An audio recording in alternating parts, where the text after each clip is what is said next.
3월 6일 말씀 묵상하겠습니다. 함께 기도하겠습니다.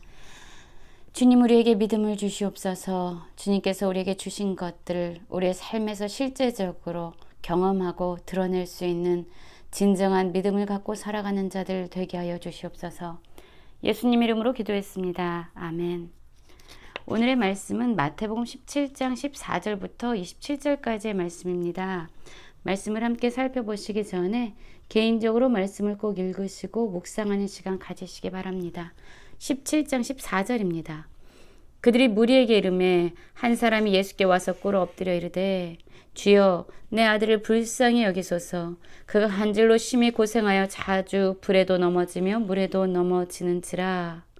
내가 주의 제자들에게로 데리고 왔으나 능히 고치지 못하더이다 라는 말씀으로 시작하고 있습니다. 예수님께서는 변화산에서 그의 모습이 영광스럽게 변화되셨지요. 그리고 이제 산에서 내려오셨습니다. 이 산 아래에서 어떤 일이 벌어지고 있었습니까? 간질로 심히 고생하는 아들을 두고 있는 아버지가 예수님께 나왔습니다. 그리고 예수님께 엎드려서 그의 아들을 고쳐달라고 요청하고 있어요. 예수님이 변화산상에 계실 때에 그는 먼저 예수님의 제자들, 그 산 밑에 남겨 있었던 예수님의 제자들에게 와서 그 아들을 고쳐달라고 요청했던 것 같습니다. 그러나 그 제자들은요, 간질로 심히 고생하는 그 아들을 능히 고치지 못했던 것입니다.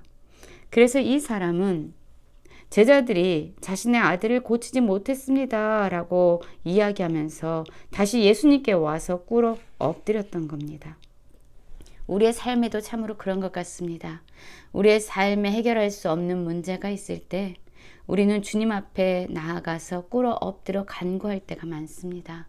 그래서 어쩌면 우리의 인생 가운데 오는 여러 고난과 여러 문제와 어려움들은 어쩌면 우리로 하여금 주님께 나아가 엎드려 기도하게 하는 그러한 시간이 되기도 합니다. 은혜의 시간인 것이죠. 이 사람의 요청을 듣고 예수님께서 말씀하십니다. 믿음이 없고 패역한 세대여, 내가 얼마나 너희와 함께 있으며 얼마나 너희를 참으리요. 그를 이리로 데려오라 하시니 이에 예수께서 꾸짖으시니 귀신 나가고 아이가 그때부터 나으니라 라고 말씀하고 있어요. 그렇습니다. 간질로 심히 고생해서 자주 불에도 넘어지고 물에도 넘어졌던 이 아들은요, 그 원인이, 그의 간질의 원인이 바로 귀신 들려 있었기 때문입니다. 모든 병이 귀신 때문은 아닙니다. 그러나 이 아들의 경우에는 귀신으로 말미암아 이렇게 고난을 당하고 있었던 거지요. 제자들이 그를 고치지 못하는 것을 알고 예수님은 그 아이를 데려오라고 말씀하셨고, 예수님의 꾸짖으심 한마디에 귀신은 나가고 아이는 나음을 얻게 됩니다. 그렇습니다. 예수님의 말씀 한마디면 모든 것이 가능합니다. 예수님 말씀 한마디면 병든 자가 치유되고 죽은 자가 살아나고 그리고 약한 자가 강함을 얻게 되지요. 예수님이 이러한 능력을 보여주셨습니다. 제자들은 가만히 생각해 본 거예요. 예수님은 저렇게 귀신을 껴주시면 귀신이 나가고 아이가 나음을 얻고 고쳐졌는데 왜 우리는 그것을 못하는 거지?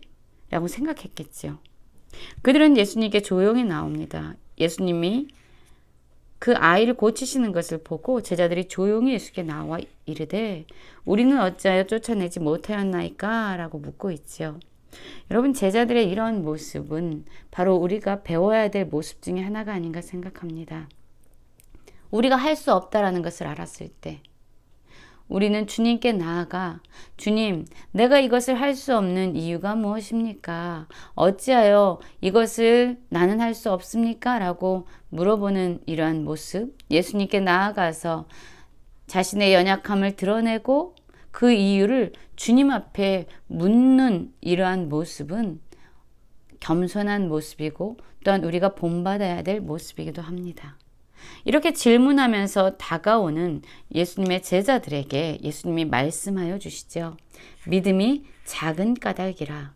진실로 너희에게 이르노니 만일 너희에게 믿음이 겨자씨 하나일 만큼만 있어도 이 산을 명하여 여기서 저기로 옮겨지라 하면 옮겨질 것이요 또 너희가 못할 것이 없으리라 라고 말씀하고 있어요.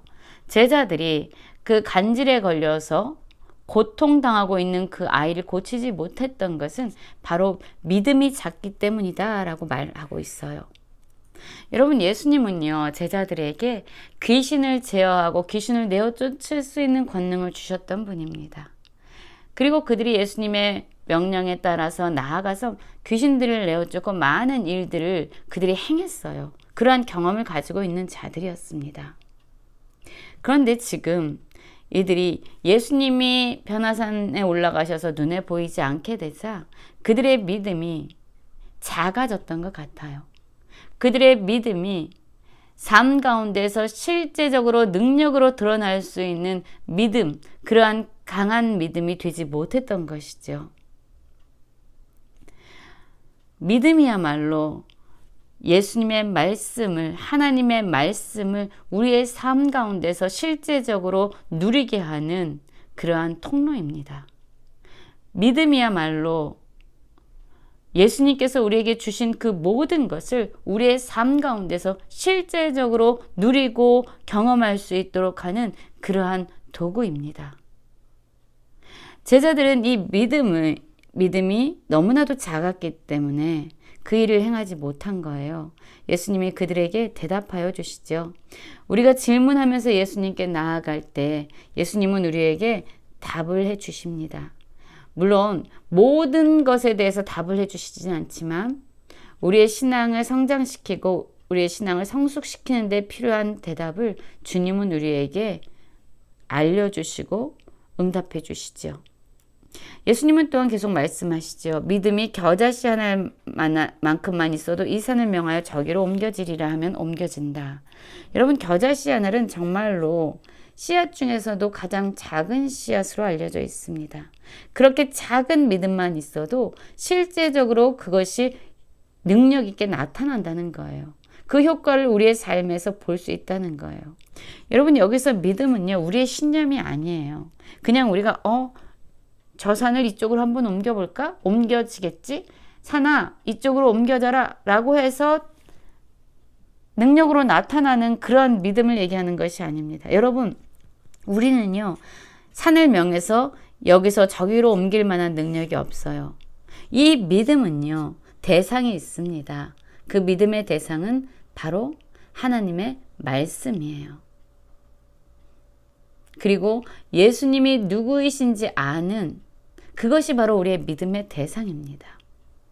하나님의 말씀을 믿으면요, 그 말씀은 실제가 되어서 우리의 삶 가운데서 경험되어지고 누려지게 돼요.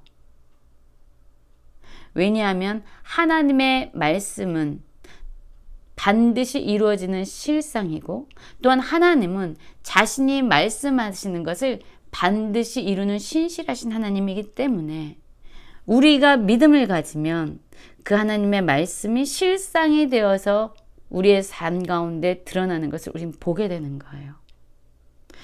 겨자씨 하나일 만한 믿음이 있어도 이 산을 명하여 저 산으로 옮겨진다라는 건요, 이 산을 저 산으로 옮기겠다라는 것이 하나님의 뜻이라면, 하나님이 말씀하신 것이라면 그것이 실상이고 그것이 실제가 되어질 것이라는 거죠. 그리고 우리의 믿음은 그것을 우리의 삶 가운데서 누리도록 하는 통로라는 거예요.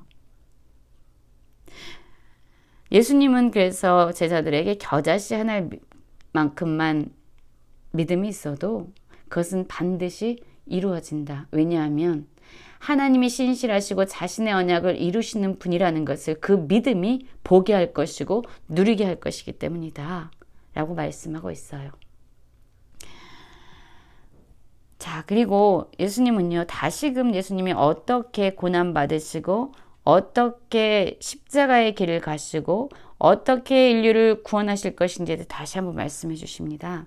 갈릴리에 모일 때에 예수께서 제자들에게 이르시되 인자가 장차 사람의 손에 넘겨져 죽임을 당하고 제3일에 살아나리라 하시니 제자들이 매우 근심하더라. 예수님이 죽임을 당하는 것에 대해서 제자들은 듣고 싶어 하지 않은 이야기였죠.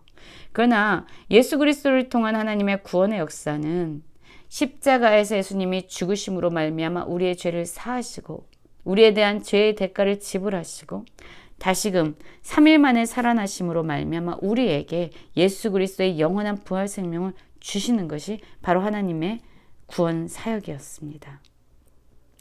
그러나 제자들은요, 매우 근심하며 예수님이 사람들의 손에 넘겨져 죽임 당하는 것 그 자체에 대해서 별로 듣고 싶어 하지 않았습니다. 그리고 24절부터는요. 성전세에 대해서 나옵니다. 가버나움에 이르니 반세계를 받는 자들이 베드로에게 나와 이르되 너의 선생은 반세계를 내지 아니하느니라. 여기서 이 반세계는요. 성전세예요. 성전을 관리하고 성전에서 예배 드리는 그러한 비용을 보충하기 위해서 받는 그런 세금입니다. 이르되 내신다 하고 집에 들어가 예수께서 먼저 이르시되 시몬아 내 생각은 어떠하냐 세상 임금들이 누구에게 관세와 국세를 받느냐 자기 아들에게냐 타인에게냐 베드로가 이르되 타인에게니이다. 예수께서 이르시되 그렇다면 아들들은 세를 면하리라. 그러나 우리가 그들이 실족하지 않게 하기 위하여 내가 바다에 가서 낚시를 던져 먼저 오르는 고기를 가져 입을 열면 돈 한 세겔을 얻을 것이니 가져다가 나와 너를 위하여 주라 하시니. 여러분 그렇습니다. 예수님요 지금 성전에 세를 내고 계시잖아요. 그런데 사실 예수님은 누구입니까? 하나님의 아들이에요. 그래서 사실 성전에 세금을 낼 필요가 없는 분이죠. 왜냐하면 세상 임금들도요. 자신의 자녀들에게는요. 세금을 받지 않잖아요. 예수님이 지금 성전에서 세금을 낼 필요가 없는 분이죠. 왜냐하면 살아계신 하나님의 아들이기 때문에요. 예수님은 세금을 낼 필요 없습니다. 그러나 예수님께서 베드로에게 얘기해요. 바다에 가서 낚시를 던져 먼저 오르는 고기를 가져서 입을 열면 돈 한 세겔을 얻을 것이다. 바로 하나님의 아들, 모든 것을 하실 수 있는 전능한 하나님이신 것을, 모든 것을 아시는 하나님의 아들이심을 지금 보여주고 있는 것이죠. 이러한 방법으로 돈을 얻게 하셨습니다. 그리고 그것으로 세를 내라고 말씀하십니다. 왜냐하면 그들이 실족하지 않게 하기 위해서다라고 말하고 있어요. 다른 사람들을 실족시켜서 넘어뜨리지 않기 위해서 예수님은 기꺼이 성전세를 지불하십니다. 우리의 삶은 어떻습니까? 우리 삶 역시 다른 사람을 실족시키지 않기 위해서 때로는 내가 손해보는 일과 같은 일도 기꺼이 행하고 있습니까? 여러분 그렇습니다. 우리의 믿음이 정말로 예수님의 능력을 이 땅에 드러내는 경험하는 그러한 도구가 되기 원하고 우리의 삶의 모습이 다른 사람들을 실족시키지 않기 위해서 기꺼이 어떠한 손해를 보더라도 그 일을 기꺼이 감당해내는 그래서 모든 자들에게 유익을 끼치는 성도님들 되시길 간절히 기도합니다.